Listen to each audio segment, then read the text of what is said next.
We Will Rock You is the new Queen musical by Ben Elton and Brian May. And the star of the show, without question, is Tony Vincent. And I was very lucky to speak to him a couple of weeks ago. And I began by asking him, after 9 months in the show, has he got bored yet? I'm really fortunate to be a part of a show that, I mean, is rock and roll based and is comedic and, working with an incredible company of actors. So, I mean, I can count on one hand how many times it's felt like I've actually had to come to work. It's been a real blessing. I came to see it again about 2 months ago on the Friday night show, and I thought to myself, how could you perform that if you weren't feeling 100%? Because you put so much into the performance, and at the end, it crescendos to a point where we're exhausted watching you. It must be very difficult. Well, I mean, I have such a love for rock and roll that, to get a chance to do these songs, and really that last 20 minutes of the show kind of turns into my own rock show, and being a singer-songwriter, it kind of gives me a place of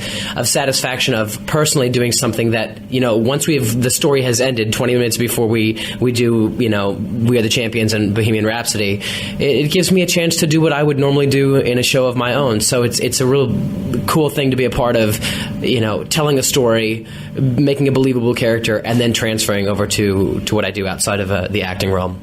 When this show first launched, there was a lot of criticism about it, that it wasn't a very good musical or whatever, and I came on and I said to you quite openly, it is a stupid story, but it's so much fun, and I think they've come round to my way of thinking now, in the sense that it is just theatre that's fun and an incredible performance. Absolutely. I mean, first of all, you can't deny that these songs are absolutely some of the best rock pop songs ever written.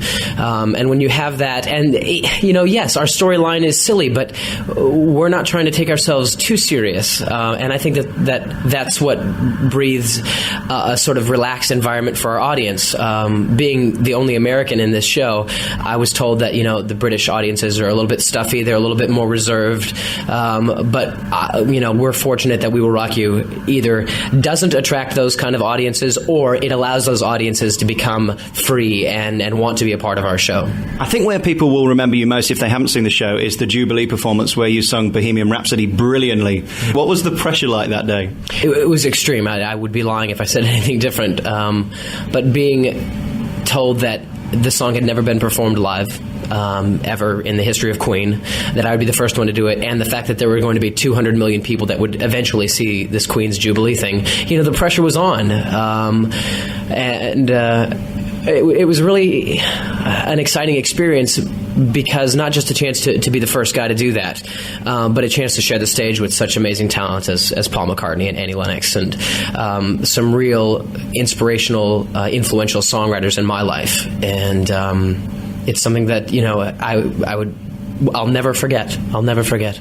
Did you ever dream as a child, and we'll talk about your childhood later, but one day you would be stood there in front of the Queen performing to millions of people all around the world?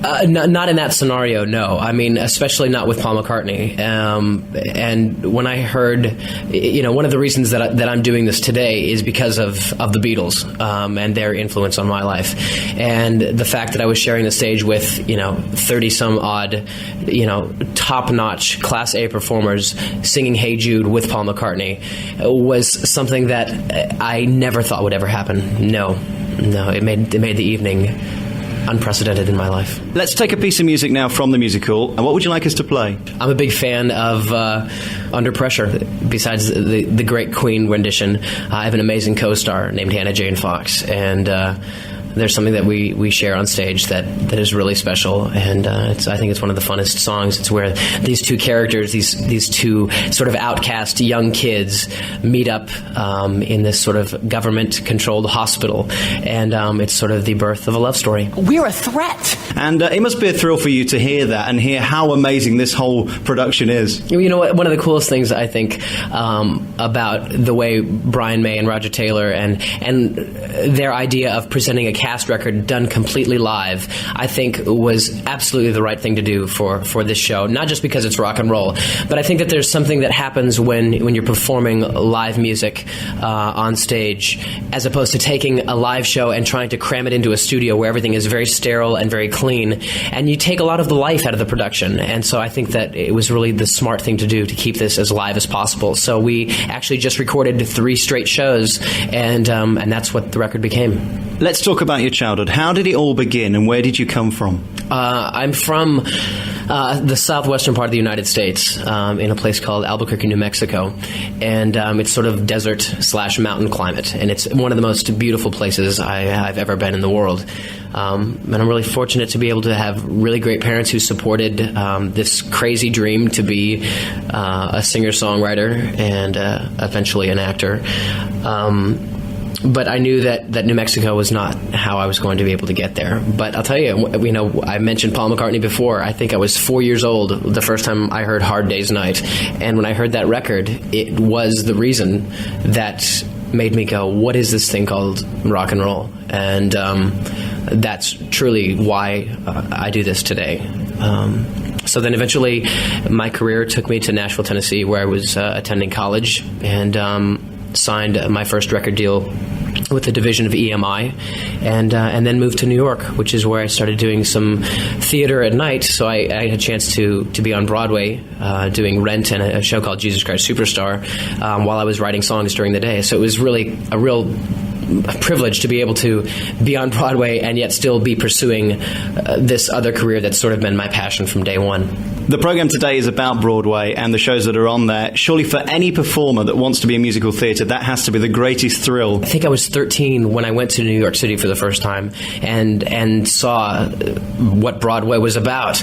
And there was something really special about it. Not just the fact that the talent is really superb in New York, but the whole surrounding about what New York City represents. It's one of the reasons I live there. It's the center of the world to me. And it's really cool because it's not just about entertainment like Los Angeles is. It's commerce. It's the center of money, of banking, of law firms, of some of the best medical facilities in the world. So you have people from all over the world coming, doing hundreds of different jobs and professions, and it makes something really, really special. I think it sort of speaks to most people's souls. It's kind of like this fast-paced, exciting place to be. And it's not for everyone to live, but personally speaking, I couldn't really live anywhere else. Let's talk about Ben Elton, because he's regarded interestingly by the media and the press, who ultimately decide whether it's a success or failure, regardless of how many people come to a show. Right.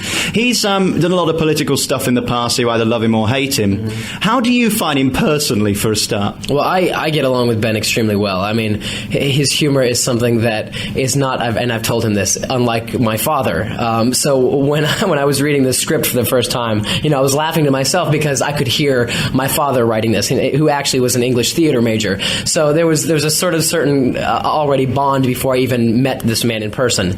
And he really has sort of shaped our show from the previews onward, and been extremely hands-on, and has created something that is very, very funny. And I think what's great about Ben is he lets the actors do what they do, yet we also respect his work as an author and the writer of this piece at the same time. It's been a real pleasure talking to you today. I want to know your emotion on that last note when the lights flash in the auditorium and everybody's standing up, screaming and clapping. That must be the biggest compliment for any performer. It is. There's some pretty big shoes to fill, so I hope Freddie's proud. Let's end with Bohemian Rhapsody, which I think is your pièce de résistance, isn't it, really? Yeah, it's a song that has so many sort of like actual sort of what feel like symphonic movements in it. It's almost like 5 songs put together, really, isn't it? It is. It's a complete hodgepodge of amazing melodies. Thank you very much for talking to us today. My pleasure.